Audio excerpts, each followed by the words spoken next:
As 10 pragas do Egito, do cativeiro à libertação de Israel.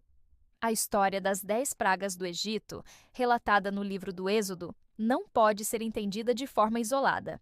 Elas são parte de um plano maior, a jornada de Israel desde sua entrada no Egito até sua libertação milagrosa. Mais do que um confronto entre Moisés e Faraó, trata-se de uma revelação do poder de Deus que intervém na história para libertar seu povo da opressão. A entrada de Israel no Egito, da abundância ao cativeiro. Tudo começa muitos séculos antes de Moisés. José, filho de Jacó, foi vendido como escravo por seus irmãos e levado ao Egito. Após anos de provações, tornou-se governador do país, usado por Deus para salvar milhões durante uma terrível fome. Foi nesse contexto que Jacó e sua família desceram ao Egito. Eles foram recebidos com honra por Faraó, vivendo inicialmente na região de Gósen, onde prosperaram. O tempo passou, gerações se sucederam, e os descendentes de Jacó, agora chamados filhos de Israel, multiplicaram-se de forma extraordinária. O que começou como uma família de 70 pessoas transformou-se em um povo numeroso.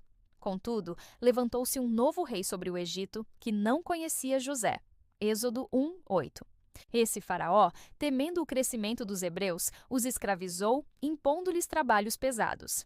Israel deixou de ser um povo protegido para se tornar uma nação de servos, sofrendo humilhações e crueldades. Foi nesse período sombrio que se ergueu um clamor incessante ao Deus dos patriarcas. A Escritura afirma: "E Deus ouviu o gemido deles e lembrou-se da sua aliança com Abraão, Isaque e Jacó." Êxodo 2:24. O chamado de Moisés. No auge da opressão, Deus levantou um libertador, Moisés. Nascido em meio ao decreto de Faraó, que mandava matar os meninos hebreus, foi salvo de maneira milagrosa. Criado na corte egípcia, mas formado na fé de Israel. Já adulto, fugiu para o deserto após matar um egípcio que maltratava um hebreu. Foi ali, no Monte Horebe, que Deus lhe apareceu na sarça ardente, revelando seu nome eterno: "Eu sou o que sou." Moisés recebeu a missão de voltar ao Egito e exigir de Faraó: "Deixa ir o meu povo para que me sirva." Mas Deus já havia advertido que o coração do rei seria endurecido e seria necessário demonstrar seu poder através das pragas. As 10 pragas, o confronto entre Deus e Faraó.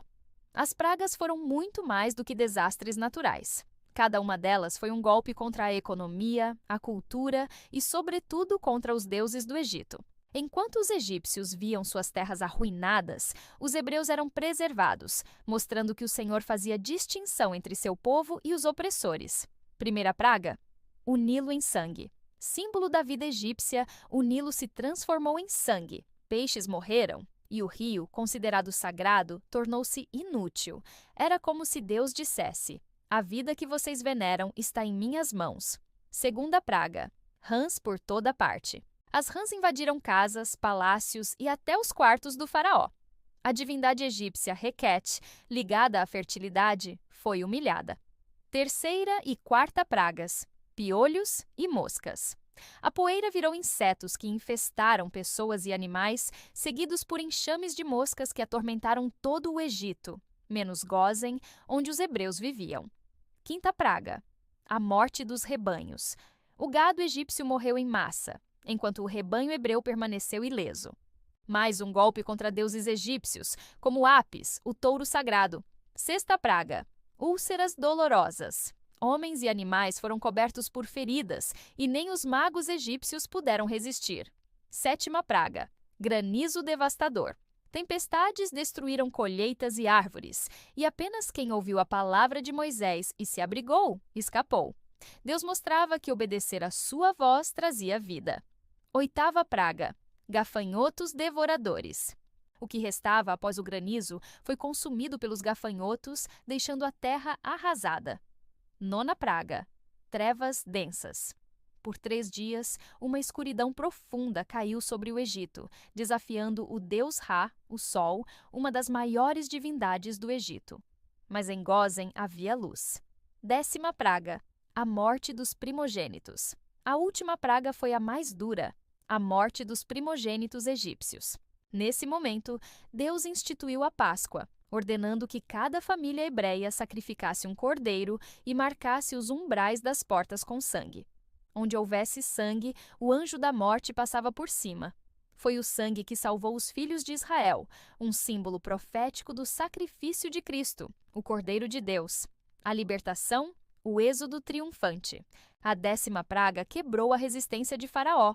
Em meio ao luto de todo o Egito, ele finalmente ordenou: levantai-vos, saí do meio do meu povo. Assim, após mais de 4 séculos em terras estrangeiras, Israel saiu do Egito com mão poderosa. O povo, antes escravizado, marchava agora como uma nação livre, levando consigo não apenas sua esperança, mas também a promessa de uma terra preparada por Deus.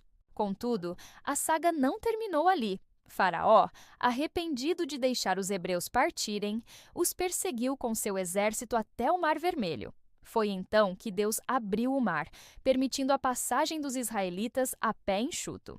Quando os egípcios tentaram segui-los, as águas se fecharam, destruindo o exército de Faraó. A libertação estava completa. Israel cantou cânticos de vitória, liderado por Moisés e Miriam, exaltando o Deus que os resgatara com mão forte e braço estendido. O significado da libertação. A história das pragas e do êxodo não é apenas um relato antigo. Ela traz mensagens profundas. 1. Deus é fiel às suas promessas. Assim como não esqueceu da aliança com Abraão, ele não esquece dos que confiam nele. 2. A escravidão não é o fim da história. Israel entrou no Egito em tempos de abundância, mas permaneceu séculos em sofrimento. Mesmo assim, a libertação veio no tempo certo. 3. A verdadeira libertação está no sangue do Cordeiro. Assim como o sangue do Cordeiro Pascal livrou Israel da morte, o sangue de Cristo nos traz vida eterna. 4. A vitória é completa. Deus não apenas tirou Israel do Egito, mas destruiu o poder do opressor, garantindo um futuro de liberdade. Conclusão. As 10 pragas do Egito não são apenas episódios de destruição, mas parte de um grande plano de redenção. Elas marcam o ponto de virada na história de Israel, a passagem da escravidão para a liberdade, do desespero para a esperança.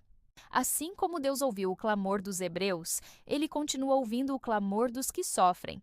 A mensagem é clara: nenhum faraó, nenhum poder humano ou espiritual pode impedir a ação do Senhor.